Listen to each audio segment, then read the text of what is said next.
की माता हूँ, मेरे मेरे कन्हैया कुछ प्राण डाल देंगे।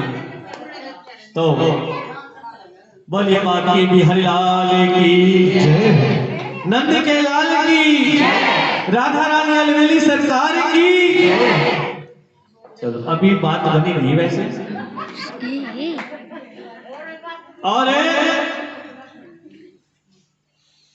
जब माता यशोदा ने कहा कि भाई देखो मेरा लाला अकेली उंगली पर, यानी कि अपनी कन्नी उंगली पर, जिसने पूरा गोवर्धन पर्वत धारण किया हुआ, अरे इसकी कलियां बहुत नरम है, बहुत नाजुक है, तुम सब भी अपनी अपनी लठियां लगा लो। भाई माँ की ममता है, माँ का हृदय है, नहीं माना। उसी समय जितने भी गोप गवाल है सब ने अपनी अपनी लठियां लगा दी। और भाई अब इन मेघों के पास जल बिल्कुल समाप्त हो गया। जाकर के इंद्र के पास बोले भाई अब हमारे पास जल की एक भी बूंद नहीं है, हम क्या करें? हमने जितना जल था सब बरसा दिया, लेकिन वृंदावन के ऊपर एक भी बूंद नहीं गिरी। और फिर आकर के बाकी बिहारी जैसे इंद्र ने अपनी करतूत की क्षमा मांगी। और आज गोवर्धन पर्वत की आरती उतारी जा रही है, उनको भोग प्रसाद आदि लगाया जा रहा है। मेरे कन्हैया ने जब बरसात बंद होगी तो अपनी कल्ली उंगली हटाई और जितने भी गोप गवाले थे सबको कहा भी जल्दी से इस गड्ढे से बाहर निकलो, और सब निकल गए। फिर वापिस गोवर्धन पर्वत को धर दिया कि भाई आरती उतारेंगे, इस गोवर्धन पर्वत ने हम सबकी रक्षा करेंगे। तो पहले तो जो आज के यजमान हैं वो आकर के इस भजन के दौरान गोवर्धन पर्वत की पूजा अर्चना करेंगे। फिर आप सभी ने बारी बारी से आकर के गोवर्धन पर्वत की पूजा अर्चना करनी है। तो चलिए बोलिए गोवर्धन महाराज की जय। मालिक श्री गोवर्धन महाराज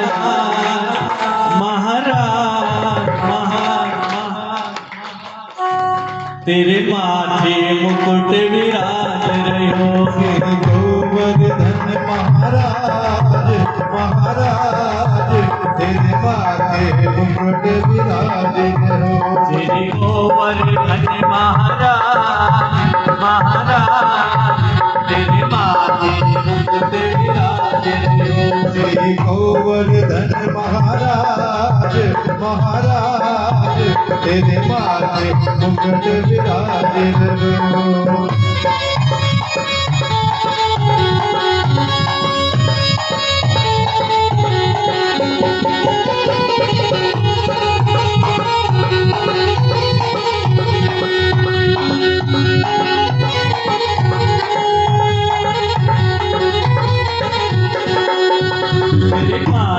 कुंडल सोहे रहे, तेरे कानन कुंडल सोहे रहे। और धिकटी बनी विशाल विशाल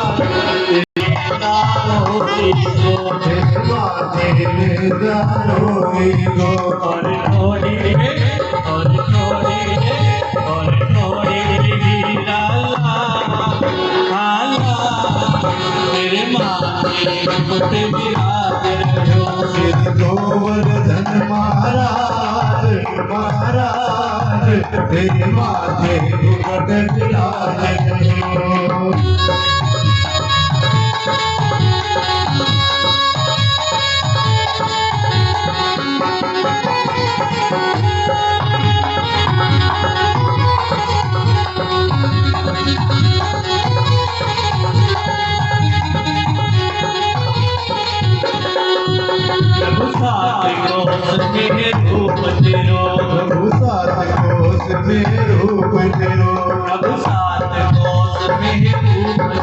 प्रभु सात कोस में रूप तेरो। सब मेरो दूर करो, सब संकट मेरो दूर करो। तुम भगतन के सिरताज तेरे माथे मुकुट विराज रहो। श्री गोवर्धन महाराज महाराज तेरे माथे मुकुट विराज रहो।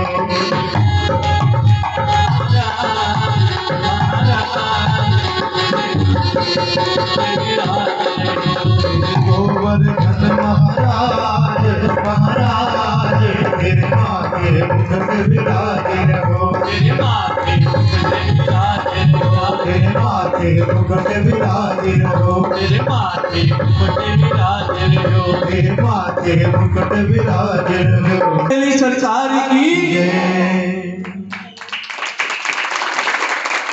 और इस प्रकार तो एक दिन में 8 बार भोजन कराती थी। कितनी बार? आप अपने लला को कितनी बार भोजन कराते हो?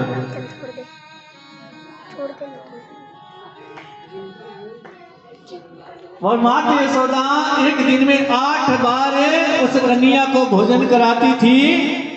अब दिन हो गए 7, बन गए 56 भोग। इसलिए इनको 56 प्रकार के भोगों का, इनके व्यंजनों का भोग लगाया जाता है। बोलिए गोवर्धन महाराज की जय। और मेरे कन्या ने 56 प्रकार का व्यंजनों का भोग लगाया। ये लीला यहीं पर जो है समाप्त हुई। आगे की लीला में मेरे कन्हैया ने, जब मेरे कन्हैया को याद आया भाई मैंने गोपियों को वचन दिया था,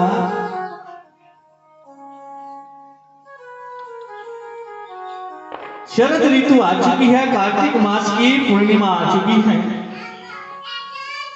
कि इस समय मैंने उन गोपियों को वचन दिया है कि मैं तुम्हारे संग में रास रचाऊंगा। और मेरे कन्हैया ने अपने अधरों पर जो है बांसुरी रखी और ऐसी मधुर बांसुरी बजाई किस प्रकार। तो चलिए हम सभी उस बांसुरी की धुन में दीवाने हो जाते हैं, मन मस्त हो जाते हैं। ऐसी बंसी बजाई श्याम ने मेरी सुध विसराई श्याम ने। ऐसी बंसी बजाई श्याम ने मेरी सुध विसराई श्याम ने। ऐसी बंसी बजाई श्याम ने मेरी सुध विसराई श्याम ने। बंसी बजाई श्याम ने मेरी सुध विसराई श्याम ने।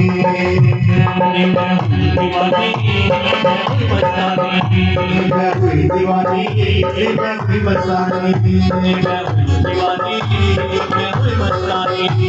मैं हुई दीवानी मैं हुई मस्तानी। ऐसी बंसी बजाई श्याम ने मेरी सुध विसराई श्याम ने।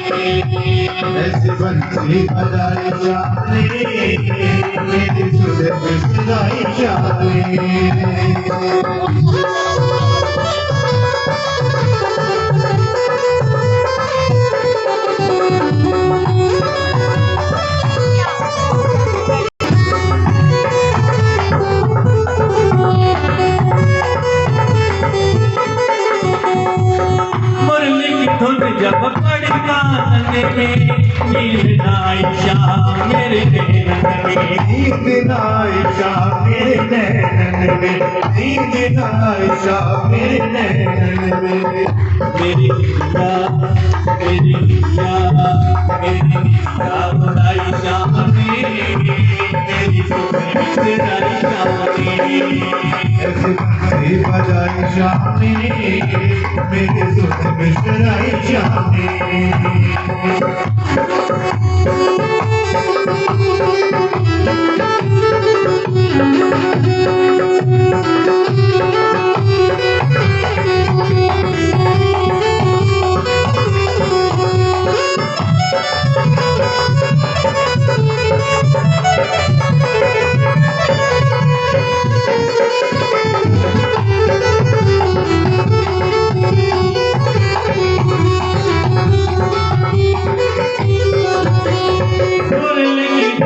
धरतियाँ लहराए, उठे उमंग रहा नहीं जाए, उठी उमंग रहा नहीं जाए, उठी उमंग रहा नहीं जाए।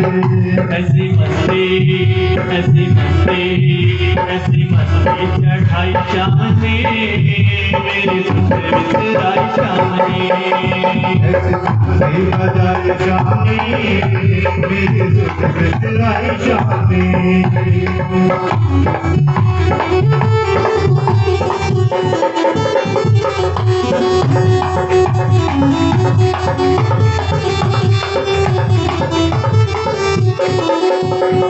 बोलने की बोलती ऐसी में हो गई, दुनिया को छोड़ा शाम तेरी में हो गई, दुनिया को छोड़ा शाम तेरी में हो गई, दुनिया को छोड़ा शाम तेरी में हो गई। ऐसी लगने, ऐसी लगने, ऐसी लगने लगाई चाहने, मेरे सुध बिसराई चाहने। ऐसी मस्ती बजाई जाने, मेरी सुध बिसराई जाने। मैं हुई दीवानी, मैं हुई मस्तानी, मैं हुई दीवानी, मैं हुई मस्तानी, मैं हुई दीवानी, मैं हुई मस्तानी। मैं हुई दीवानी, मैं हुई मस्तानी। ऐसी मस्ती बजाई चाहने, मेरी सुध बिसराई चाहने। ऐसे मस्ती बजाई जाने, मेरी सुध बिसराई जाने। बोलिए बांके बिहारी लाल की। मराठा क्या करा बोलते हो? मराठा। बोलिए बांके बिहारी लाल की। आप बोलिए।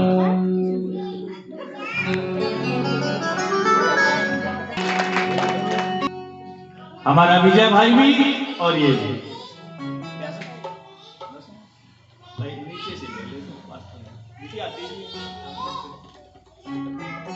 लेकिन खाना बना रही थी वो, बीच में ही छोड़ करके सब चल पड़ी। जो लहंगा चोली पहन रही थी, जिसने जितना अवस्था में पहना बस उसी अवस्था में चल पड़ी। जो गोपी काजल लगा रही थी, आधा लगाया, ऐसे ही चल पड़ी। और जिनके पतियों ने नहीं जाने दिया, वो मन से सबसे पहले मेरे कन्हैया के चरणों में जाकर के उन्होंने अपना प्रेम दिखाया। और पूरणचंद जी ये भी 101 रुपए प्रभु के चरणों में अर्पण करें, इनके लिए भी जोरदार तालियां भाई। और आज इस मधुर सी बंसी को सुन करके सब गोपियां इकट्ठी हो जाती हैं और इधर माता पार्वती 16 श्रृंगार कर रही हैं। भगवान भोलेनाथ पूछ रहे हैं कि पार्वती आज ये 16 श्रृंगार किस लिए? आज मैया पार्वती कह रही है भगवान भोलेनाथ से कि आज वृंदावन में ब्रज की कुंज गलियों में बांके बिहारी रास रचाने जा रहे हैं। उस रास को देखने के लिए मैं जा रही हूं। उस रास में कि आज की रात महारास की लीला होने वाली है, उस महारास को देखने के लिए मैं जा रही हूं। और आज भगवान भोलेनाथ मैया पार्वती से कह रहे हैं कि पार्वती उस रास को मैं भी देखना चाहता हूं। मैया पार्वती बोली कि उस रास में केवल एक ही पुरुष होगा जिसका नाम कृष्ण, बाकी सब स्त्रियां होंगी, सब गोपियां होंगी। कोई दूसरा पुरुष उस रास में नहीं आ सकता, प्रवेश ही नहीं पा सकता। आज भगवान भोलेनाथ बोले कि तो फिर मुझे सुंदर सी स्त्री बना दो। तो आज भगवान भोलेनाथ माता पार्वती से क्या कह रहे हैं? सुनिए ये सुंदर सा मीठा सा भजन। आज गोकुल में कन्हैया का जश्न होता है, बांसुरी बाज रही शाम भजन होता है। फूल से भी बढ़कर के लगते हैं आज त्रिपुरारी, झूम कर नाच रहे संग में गोरा प्यारे। एक दिन वो भोला भंडारी बनकर सुंदर नारी रास में आ गए, रास में आ गए। एक दिन वो भोला भंडारी बनकर सुंदर नारी रास में आ गए, रास में आ गए। पार्वती भी मना के गाती, पार्वती भी मना के गाती, ना माने त्रिपुरारी रास में आ गए, रास में आ गए। एक दिन वो भोला भंडारी बनकर सुंदर नारी रास में आ गए, रास में आ गए।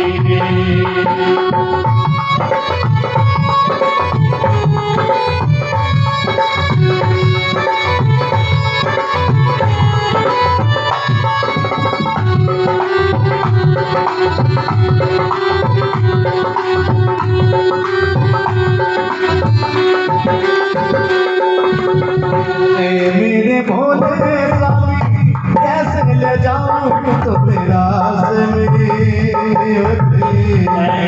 भोले स्वामी कैसे जाऊं तेरा मोहन के सिवा कोई पुरुष न होगा उस रास में।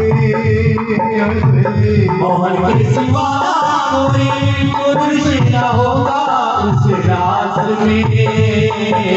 हंसी करेंगी ब्रज की नारी, हंसी करेंगी ब्रज की नारी, मानो बात हमारी रास में आ गए, रास में आ गए।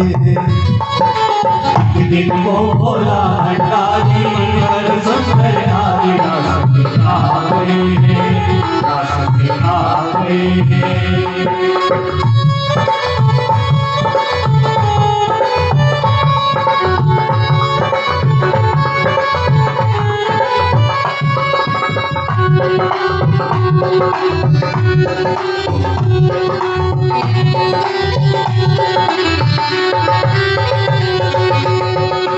ऐसा बना दो मुझको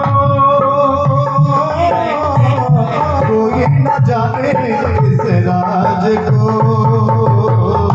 ऐसा बना दो मुझको कोई न जाने इस राज को। ये सहेली मेरी ऐसा बताना ब्रजराज को, ये सहेली मेरी ऐसा बताना ब्रजराज को। लगा के विद्या पहन के सारी, लगा के विद्या पहन के सारी, चाल चले तुम्हारे रास में आ गए, रास में आ गए। एक दिन वो भोला भंडारी बनकर सुंदर नारी रास में आ गए, रास में आ गए।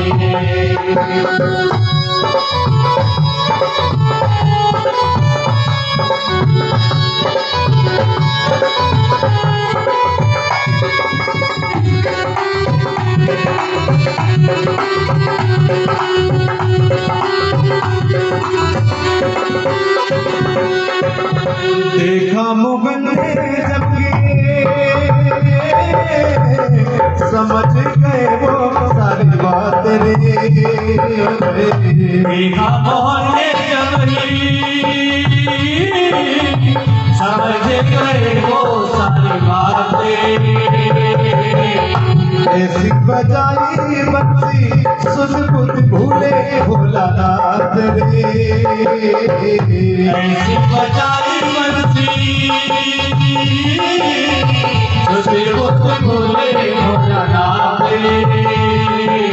मोगिनी रूप बनाए मुरारी, मोगिनी रूप बनाए मुरारी, अब है है तेरी बारी, रास में आ गए हैं, रास में आ गए हैं। वो भोला भंडारी मगर सुन हमारी रास में आ गए हैं, रास में आ गए हैं।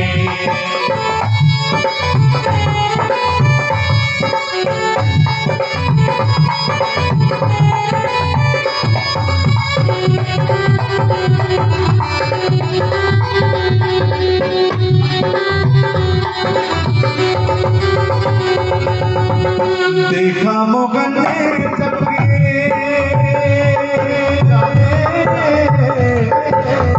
समझ गए वो सारी बात रे। देखा मोहन समझ गए वो सारी बात रे। ऐसी बजाई से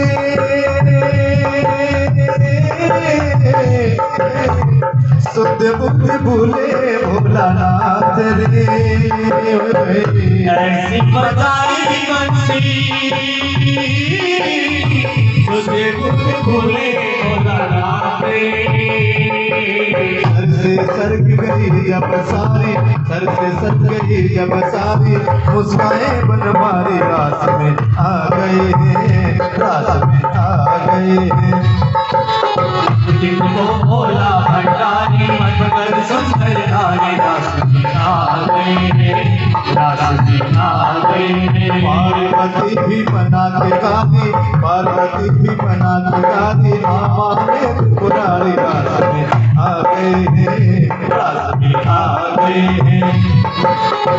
जिनको भोला भंडारी मगर सुंदर नारी रास में आ गए हैं, रास में आ गए हैं। बोलिए भगवान भोलेनाथ की जय। निकाल लो दिल से, जब दिल में आ गई है तो एक सुर एक ताल होना चाहिए, जोरदार ताल।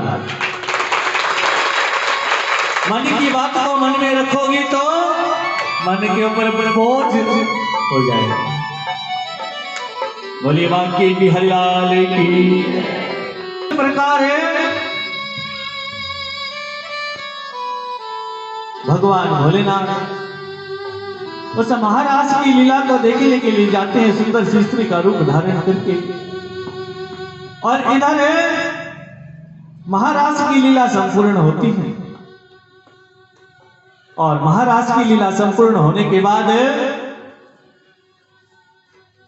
जब कंस को इस बात का पता चलता है, नारद जी आकर के बतलाते हैं कि भाई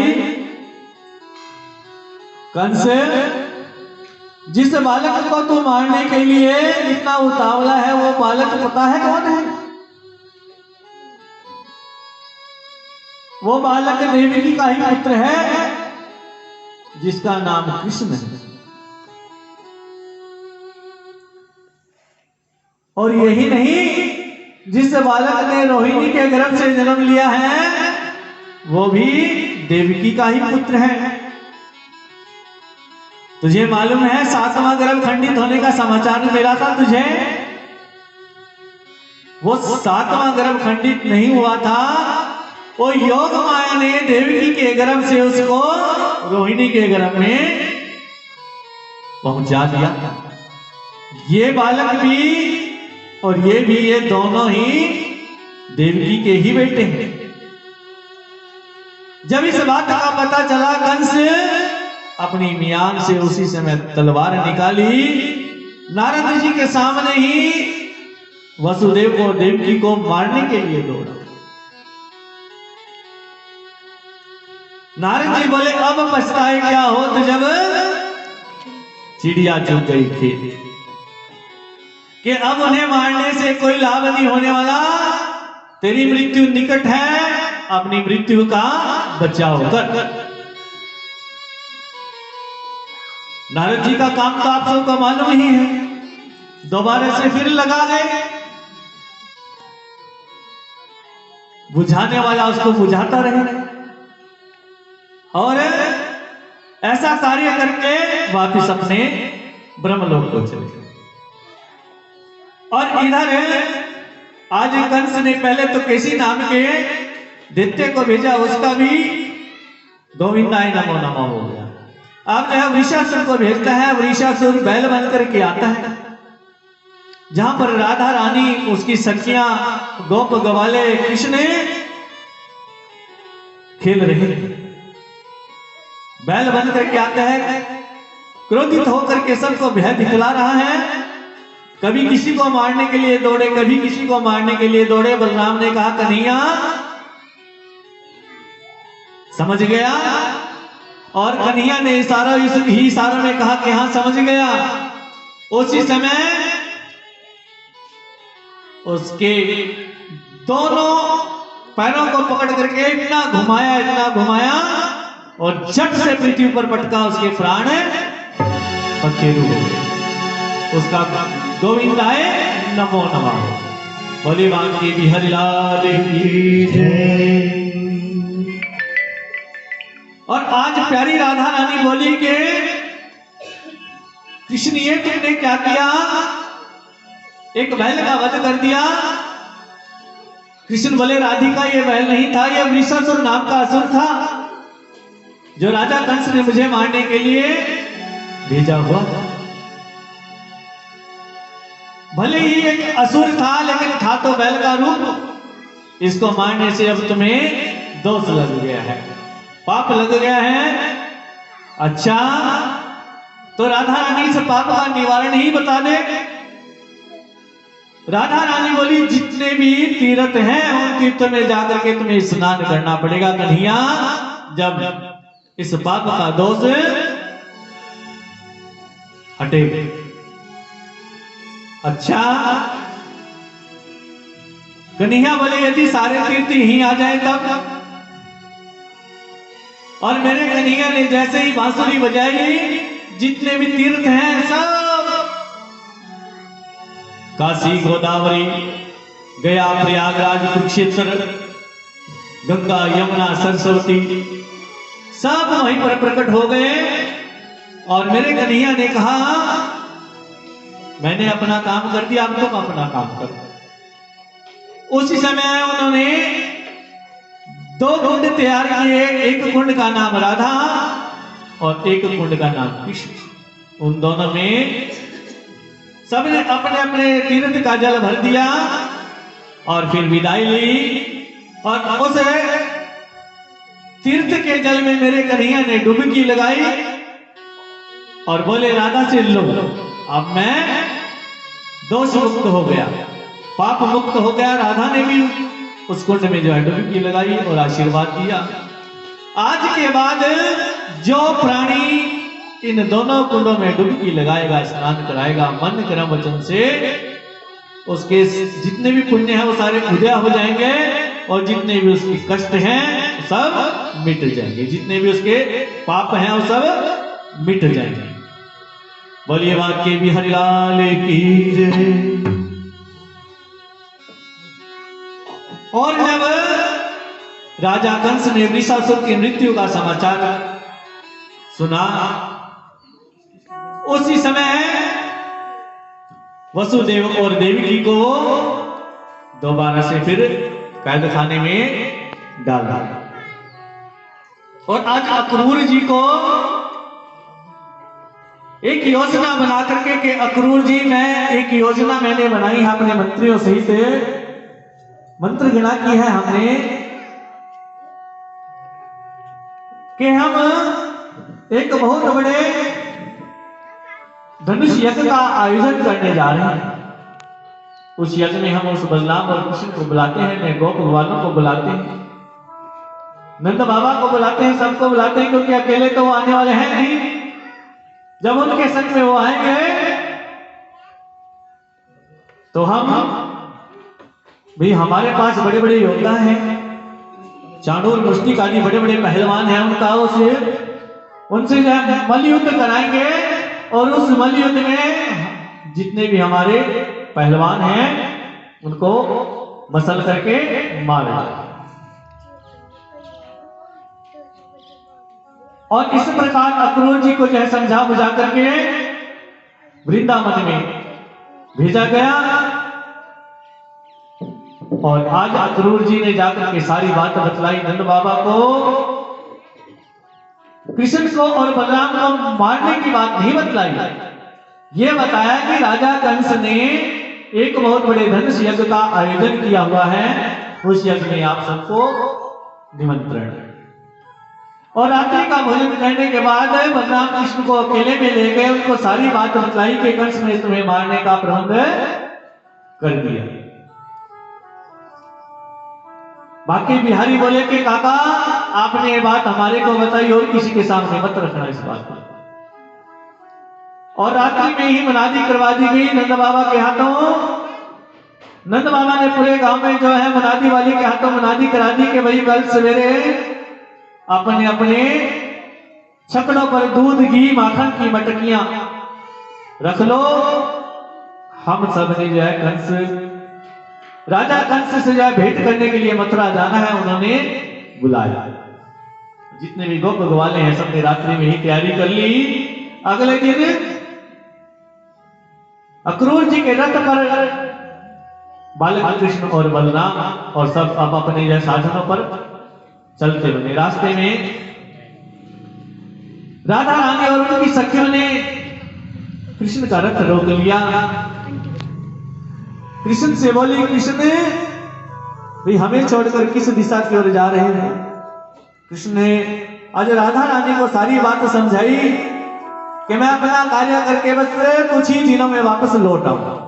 राधा रानी को सांत्वना दी और आगे की ओर बढ़े और मथुरा नगरी के बाहर आकर के डेरा डाला। बोलिए वांकी बिहारी लाल की जय। आज नंद बाबा से आज्ञा ली कि हम सब मथुरा नगरी को देखना चाहते हैं।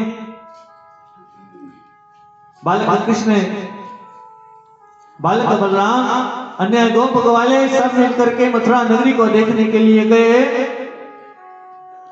मथुरा नगरी के सोने के दरवाजे, सोने के प्रकोटे देख करके सब हतप्रभ हैं। राजा कंस का धोबी उसके वस्त्र लेकर के आ रहा है और आज गोप ग्वालों ने कन्हैया से कहा, कन्हैया कितने सुंदर सुंदर वस्त्र हैं, इन वस्त्रों को हम पहनना चाहते हैं। आज मेरे कन्हैया ने धोबी को रोका कि धोबी ये वस्त्र हमारे गोप ग्वाले पहनना चाहते हैं। धोबी बोला, अरे हीर के बाल को ये वस्त्र राजा कंस के हैं, सपने में भी इन वस्त्रों को पहनने का विचार मत करना।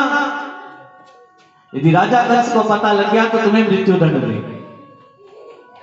अच्छा, उसी समय एक जोर से जो है तमाचा उस धोबी को मारा, मानो वो त्रेता का बदला आज ले लिया हो। उस धोबी की गर्दन सर जो है धड़ से अलग हो गया। बोलिए वांकी बिहारी लाल की जय। ये वही धोबी था जिसने माता जानकी जी को त्रेता में कलंक लगाया। आज राम अवतार का बदला कृष्ण रूप में मेरे कन्हैया ने ले लिया। और उसके बाद आगे बढ़े, आगे जो है कुरु नाम का दर्जी मिला, प्रभु के चरणों में लौट गया। प्रभु मैं इन वस्त्रों को काट छाट करके जल्दी जल्दी ठीक कर देता हूं। और प्रभु ने उसे ये सेवा दी, उसने जल्दी जल्दी उन वस्त्रों को काट छाट करके सीधा किया, सिलाई किया और सब गोप वालों ने उन वस्त्रों को पहना। आगे चले तो सुदामा नाम का माली मिला, जिन्होंने फूलों की मालाएं बालक कृष्ण, बालक बलराम के, अन्य गोप वालों के गले में डाली। आज सुदामा नाम के माली को भगवान कृष्ण ने कहा कि भाई मैं तुम्हारी भक्ति से बहुत प्रसन्न हूं और आगे आने वाली तुम्हारी पीढ़ियों में भी मेरे ही भक्त उत्पन्न हो। आगे चले तो शैलेंद्री नाम की कुब्जा मिली, जो कि हाथ में अंगराग का कटोरा लिए हुए हैं। और आज कन्हैया ने पुकारा कि हे विश्व सुंदरी, सुंदरता की देवी, तुम हाथ में अंगराग का कटोरा लिए किस ओर चली जा रही? और उसी समय कुब्जा बोली कि हे नंद के लाल, मैं तुम्हारे चरणों की दासी हूं। वैसे तो मैं राजा कंस की दासी हूं, लेकिन भजन मैं तुम्हारा किया करती हूं। और तुमने मुझे सुंदरता की देवी कहा, मैं 3 जगह से मेरा अंग टेढ़ा है, बताओ मैं कहां से सुंदर दिखाई दे रही हूं। और उसी समय अन्य गोप ग्वालों ने कहा कि ये अंगराग आज तुम हमारे कृष्ण और बलराम को लगाओ। और उसी समय उस कुब्जा ने अंगराग और चंदन जो है बालक कृष्ण और बलराम को लगाया। और आज प्रभु उसकी भक्ति से इतना प्रसन्न हुए, उसके पैर पर अपना एक पैर रख करके और अपना दाहिना हाथ उसकी जठोड़ी की तरफ बढ़ाया, उसका उसी समय को बढ़ सीधा हो गया। बोलिए बांके बिहारी लाल की। और उसके बाद आज कुब्जा इतनी जो सुंदर बन गई कि देखो शैलेंद्री, मेरे को तुम सुंदर दिखाई दे रही थी, इसलिए मैंने तुम्हें सुंदरता दिलाई। आज कुब्जा ने कहा कि प्रभु मेरे घर चलिए, मैं अपने हाथों से आपको भोग लगाऊंगी। मेरे कन्हैया बोले कि मैं अपना कार्य करने के बाद में तुम्हारे पास आऊं। और मेरे कन्हैया आगे की ओर बढ़े और पूरे मथुरावासी उसका दर्शन कर रहे हैं। और कहां पहुंच गए, जहां रंगेश्वर में भगवान शिव का धनुष रखा हुआ। वहां पर बहुत बड़े बड़े योद्धा बलवान सैनिक खड़े हैं। और उसी समय बालक कृष्ण ने देखा कि सैनिकों की दृष्टि जो दूसरी ओर है, झट से रंगेश्वर के मंच पर चढ़ गए और धनुष को एक हाथ से उठाया और करोड़ मरोड़ करके फेंक। बोलिए बांके बिहारी लाल की जय। सैनिकों ने देखा कि 10 बड़े बड़े महायोद्धा जिस धनुष को उठाते थे, आज एक छोटे से बालक ने इस धनुष को उठा करके इसके टुकड़े टुकड़े कर डाले और उस बालक के साथ भिड़ गए। आज मेरे कन्हैया ने उन सैनिकों का वध कर दिया। जो बचे वो राजा कंस के पास गए कि दुहाई हो राजा, उस छोटे से बालक ने रंगेश्वर में शिव का धनुष तोड़ डाला। जब शिव के धनुष तोड़ने की बात राजा कंस को पता चली, उसके कंठ में प्राण आ गया। आज भय के मारे वो थर थर कांपने लगा कि ये बालक नहीं, कि इसके अंदर जरूर कोई अपार शक्ति है। उसी समय योजना बनाई कि भाई जब ये महल के द्वार पर पहुंचेंगे, महावत से कहा कि भाई तुम कुबिलियापीड़ नाम के हाथी को शराब पिला देना, मदिरा पिला देना, इतना मदमस्त कर देना। और जब ये महल के दरवाजे पर पहुंचे, उसी समय अपनी सोटी से उस हाथी को हल्का सा मारना और उसी समय वो अपने पांव से इसको कुचल दे। प्रातः काल जब महल के दरवाजे पर बालक कृष्ण नंद अन्य गोप ग्वाले पहुंचे, तो महल के दरवाजे पर कुबिलियापीड़ नाम का हाथी महावत ने बिल्कुल वैसा ही किया। और मेरे कन्हैया ने जब देखा कि तो हाथी मदिरा पी करके मतवाला हुआ जा रहा है, हमें मारने को दौड़ रहा है, उसी समय हाथी का एक दांत बलराम ने तोड़ा, एक कृष्ण, और उस हाथी की पूंछ पकड़ करके ऐसा घुमाया उसको, उसका गोविंदा नमो नमः कर दिया। बोलिए बांके बिहारी लाल की जय। और आगे की ओर बढ़े, जब कंस ने देखा भी यहां भी तेरी नहीं चली, तब चाणूर मुष्टिक आदि पहलवानों से कहा कि भाई इनके साथ हम युद्ध करो। चाणूर मुष्टिक आदि बोले कि राजा कंस को प्रसन्न करने के लिए तुम हमारे साथ बलि युद्ध करो। बालक कृष्ण बलराम बोले भाई हम नन्हे बालक, हमारे सुकोमल अंग, और तुम इतने बड़े बड़े हट्टे कट्टे पहलवान महायोद्धा, भाई हमारा और तुम्हारा मुकाबला असंभव है।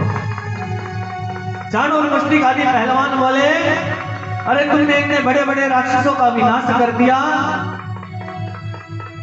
कि तुम कोई साधारण बालक नहीं हो, भी हमारे साथ युद्ध। उसी समय बालक कृष्ण और बलराम दोनों भिड़ गए और मल्ल युद्ध में अनेक पहलवानों को मार डाला, चाणूर मुष्टिक आदि को भी मृत्यु के घाट उतार दिया। बोलिए बांके बिहारी लाल की जय। और जिस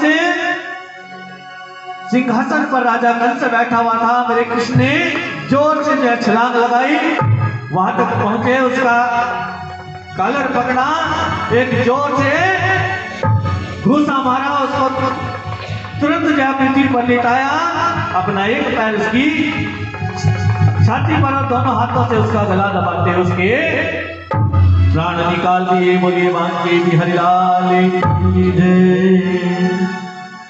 और इस प्रकार कंस का मरण हुआ। और फिर मेरे कन्हैया ने उग्रसेन जी को आजाद करवाया कारागार से, और अपने माता पिता वसुदेव और देवकी को भी आजाद कराया। बोलिए बांके बिहारी लाल की जय। और फिर नंद बाबा अन्य गोप वालों से कहा कि आप वृंदावन को जाइए, मैं यहीं पर रहूंगा, मथुरा नहीं, मैं जब कुछ दिन तक यही रहूंगा और फिर आपके पास वापिस आ जाऊंगा। आज उदास मुद्रा में अश्रु धारा बहाते हुए नंद बाबा ने गोप ग्वाले वृंदावन की ओर जो है रवाना हो गए। और अब जो है वसुदेव जी ने जब कुछ दिन और बीते, तब इन बालकों को जो है गुरुकुल में पढ़ने के लिए भेजना चाहा। आज बालक कृष्ण और बलराम जी को शांतिवन ऋषि के आश्रम में, जो कि उज्जैन में है, इनको वहां पर भेजा विद्या अर्पण करने के लिए। और चलते चलते रास्ते में जो है सुदामा के पैर में कांटा चुभ जाता है, क्योंकि जिस रास्ते से ये जा रहे थे उसी रास्ते से सुदामा आ रहा है। और मेरे कन्हैया अपने हाथों से उसके पैर का कांटा निकालते हैं, वहां से इनकी मित्रता हो जाती है। और फिर ये उज्जैन में शांतिवन ऋषि के आश्रम में पहुंच जाते हैं। बोलिए बांके बिहारी लाल की जय। गुरु जी को नमस्कार प्रणाम करते हैं, और अब इनकी पढ़ाई आरंभ हो जाती है। एक दिन आश्रम में जो है भोजन बनाने के लिए लकड़ियां नहीं थी। रात्रि में गुरुवाणी ने बालक कृष्ण और जो है सुदामा जी से कहा कि तुम कल प्रातः काल होती ही जंगल में जाना और जो है सूखी सूखी लकड़ियां बीन करके लाना, कि भाई भोजन बनाने के लिए आश्रम में एक भी लकड़ी नहीं। और उसी समय उस आश्रम के पास कुछ दूरी पर एक नगरी थी, वहां पर एक बुढ़िया रहती थी, जो कि भगवान बांके बिहारी जी के चरणों की पुजारी। उसने एकादशी का व्रत धारण किया था। वो हर रोज जो है भिक्षा मांगती थी, और जो कुछ भिक्षा में उसे मिल जाता था उसको खा पी करके अपना गुजारा करती थी। एकादशी का व्रत था। उस दिन वो अपनी नगरी में जो है भिक्षा मांगने के लिए गई। 2-4 मुट्ठी उसको जो है भुने चने मिले, और उसने मन में विचारा कि आज तो एकादशी का व्रत है, मैं कल अपने कन्हैया को भोग लगाने के बाद, अपने भगवान को भोग लगाने के बाद फिर इनको जो मैं खाऊंगा। और रात्रि में एक पोटली में बांध करके उन जनों को अपनी झोपड़ी में रख। और इधर उसी रात कुछ चोर उस नगरी में जो चोरी करने के लिए आए। जब उनको उस बुढ़िया की वो झोपड़ी दिखाई दी तो वो उसमें घुस गए। उन्होंने देखा कि भाई यहां कुछ ना कुछ मिलेगा, और पूरी झोपड़ी जो है छान मारी। जब नहीं कुछ मिला तो देखा कि पोटली रखी है, शायद इसमें कुछ होगा भाई। उस पोटली को उठाया और भाग चले। बुढ़िया की दृष्टि पड़ी, उसने हल्ला मचाया, चोर चोर चोर, और गांव के नगरवासियों चोरों के पीछे लग गए। चोर भागते भागते भागते भागते शांतिवन ऋषि के आश्रम की तरफ जा पहुंचे। उन्होंने भय के मारे वो पोटली उनके आंगन में रख दी और वहां से भागा। बोलिए बांके बिहारी लाल की जय। और जब उसने बुजुर्ग जो बूढ़ी औरत थी, बुजुर्ग महिला थी, उसने देखा भाई आज जो मुझे भिक्षा मिली थी वो भी गई, मैं अब प्रातः काल भोग लगाऊंगी तो काहे का लगा। उसने अपने अंतर मन से शाप दे डाला कि जो इन चनों को खाएगा वो दरिद्र हो जाएगा। और प्रातः काल जब गुरुवानी आंगन को बुहारने लगे, आंगन में जो झाड़ू लगाने लगी, उसे झाड़ू लगाते लगाते वो पोटली मिली, उसने खोल करके देखा कि भुने चने,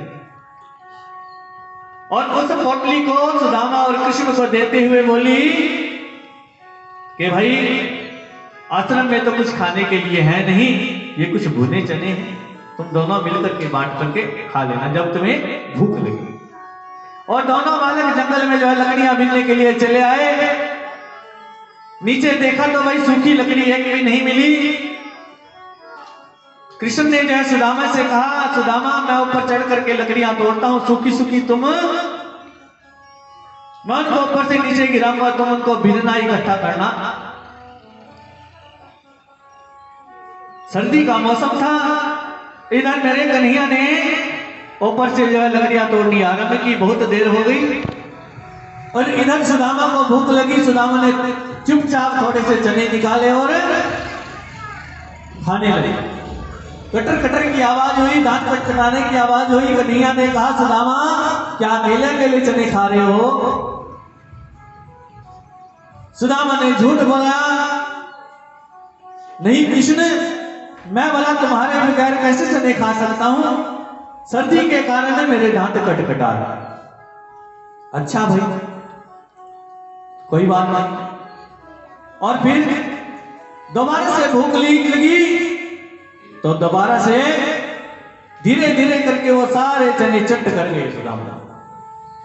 और जब कन्हैया नीचे उतरे, लकड़ियों को उठाया, उनका जो है गट्ठर बनाया, जरा सी दूर चले थे तो भाई बरसात आरंभ हो गई, और पास में ही एक धर्मशाला देखी, वहां रुके। अब कन्हैया ने कहा, भाई सुदामा जोरों से भूख लगी है, जो गुरुवानी ने चने दिए थे निकाल मिल बांट करके खाएंगे। मैंने अकेले अकेले ने खा लिए। कृष्ण बोला, सुदामा ये तूने क्या किया, तूने चने नहीं खाए, तूने दरिद्रता मोल ले ली। बोली बांके बिहारी लाल की जय। और इस प्रकार उनकी रात बीती। प्रातः काल गुरु जी उनको वन में लिवा लेने के लिए आए और फिर वापिस ले गए। और इस प्रकार 64 दिन तक भगवान कृष्ण और अन्य इनके सखा वहां पर रहे, विद्या अर्पण की। 64 दिनों में ही सारी विद्याएं इन्होंने प्राप्त कर ली। अब जो है गुरु दक्षिणा का दिन आया। गुरु जी से बोले कि गुरु जी हमारी पढ़ाई तो पूरी हो चुकी है, गुरु दक्षिणा ले लो। और फिर गुरु जी बोले, भाई मुझे तो कुछ नहीं चाहिए, तुम्हारी गुरुवानी को कुछ चाहिए तो उनसे जाकर के मिल लो। गुरुवानी बोली कि ये दोनों बालक मुझे क्या दे सकते हैं? अरे 1 वर्ष का बालक था मेरा, समुद्र के किनारे घूमने गए थे, हम स्नान करने गए थे, मेरे 1 वर्ष के बालक को समुद्र जो है बहा लिया। यदि लाकर ही देना है तो मेरे बालक को लाकर के दे। और आज मेरे कन्हैया ने कहा कि गुरुवानी जो आपने कहा है वो अवश्य ही पूर्ण हो। चल पड़े जो समुद्र के किनारे। समुद्र के किनारे जाकर के देखा, उस समय समुद्र प्रकट हो गया, हीरे मोती रत्न के थाल लेकर के। मेरे कन्हैया ने कहा, भाई 1 वर्ष पहले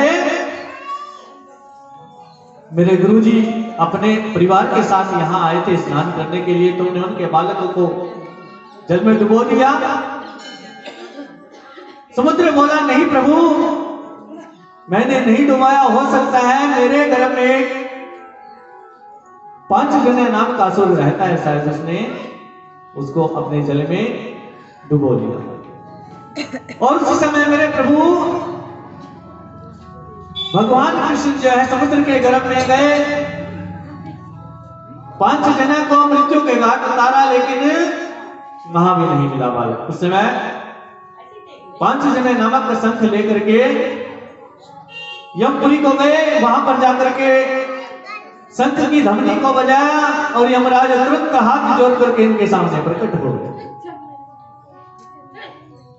यमराज से कहा, भाई हम अपने गुरुजी के बालक को लेने के लिए आए। यमराज बोला, प्रभु मुझे तो पहले से ही मालूम था आप आओगे, इसलिए इस बालक को मैंने अपने पास रखा हुआ। उस बालक की वहां पकड़ के भगवान कृष्ण को दे दिया। और आज भगवान कृष्ण उस बालक को लेकर के वापिस उज्जैन नगरी में सांदीपनि ऋषि के आश्रम में आते हैं। गुरुवाणी के सामने उस बालक को खड़ा कर देते हैं। उस समय 1 वर्ष का था, तो और ज्यादा बड़ा हो, क्योंकि आयु तो बढ़ेगी कि ये रहा आपका बालक। और आज गुरुवाणी और गुरु जी बोले कि जिसके आप जैसे शिष्य हो उनकी तो सारी मनोकामनाएं अपने आप पूर्ण हो जाती है। बोलिए बाल कृष्ण भगवान की जय। और आज गुरु जी से आशीर्वाद ले रहे हैं भगवान कृष्ण। तो चलिए हम सब भी गुरु जी का आशीर्वाद लेते हैं। बोलिए बांके बिहारी लाल की जय।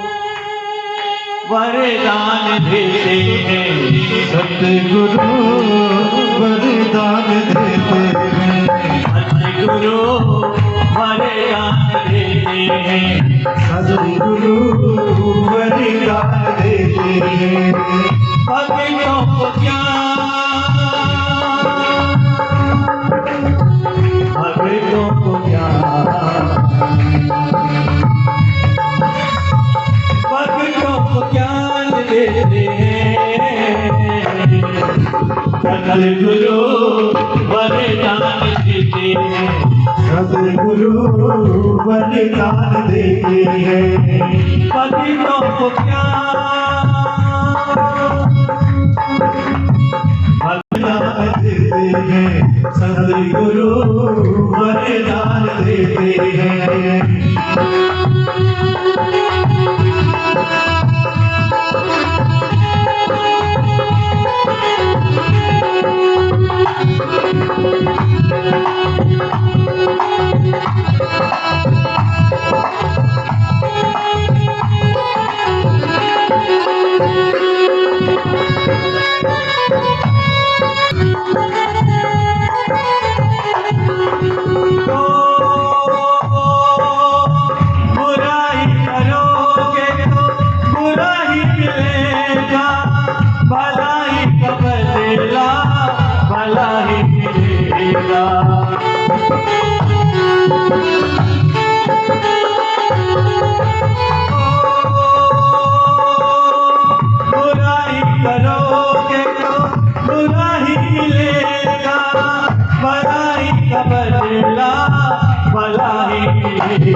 सतगुरु वरदान देते हैं सतगुरु, वरदान देते हैं भक्तों को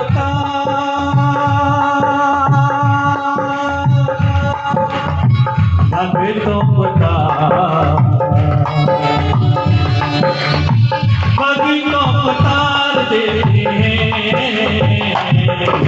सतगुरु, वरदान देते हैं सतगुरु, वरदान देते हैं।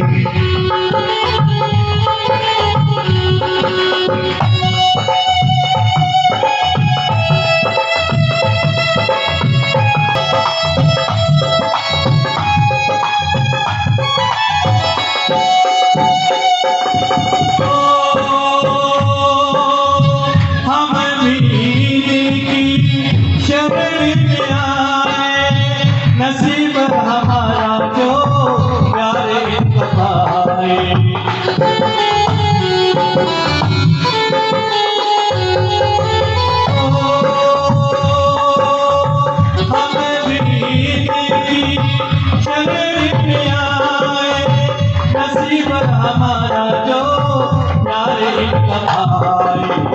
सतगुरु वरदान देते हैं, सतगुरु वरदान देते हैं। भक्तों को तार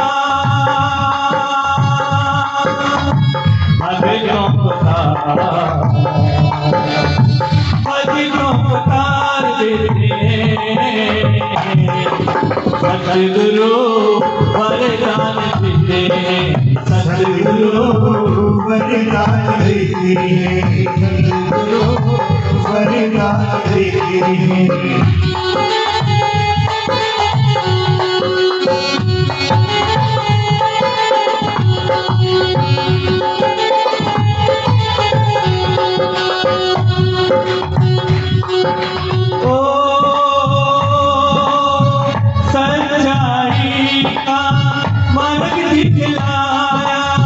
सतगुरु ने हमको जीना सिखाया,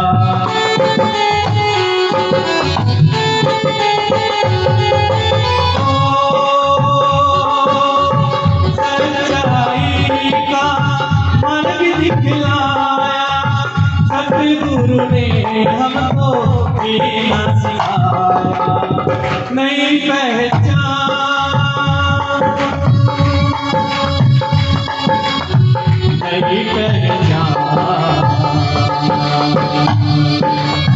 नई पहचान देते हैं, सतगुरु वरदान देते हैं, सतगुरु वरदान देते हैं, सतगुरु वरदान देते हैं। भक्तों को तार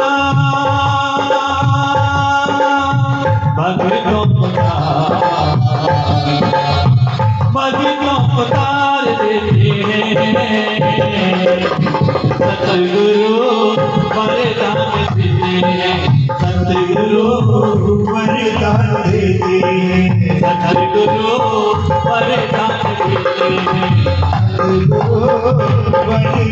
देते हैं, सतगुरु वरदान देते हैं, सतगुरु वरदान देते हैं, सतगुरु वरदान। 10 मिनट का टाइम और दोगे, आरती करूं। और बलराम ये सब गुरु जी का आशीर्वाद पाकर के फिर घर की ओर आ जाते हैं और अपने माता पिता से भी नमस्कार प्रणाम करते हैं।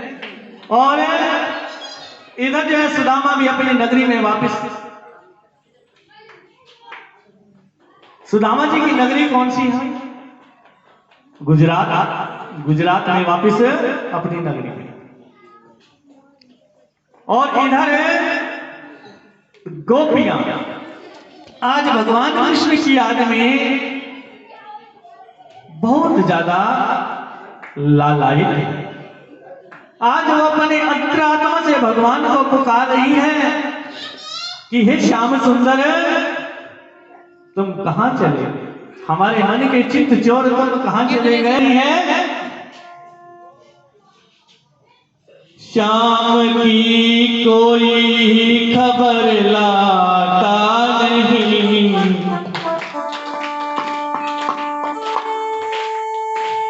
श्याम बिने अब तो रहा जाता नहीं, अब तो रहा जाता नहीं।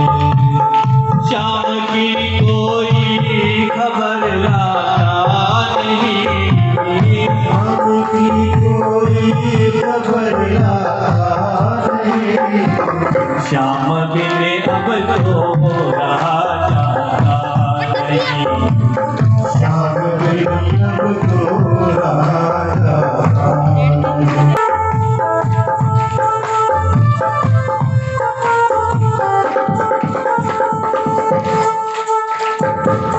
मन को चाहता है कि मैं खत लिखूं, मन तो चाहता है कि मैं खत लिखूं, मन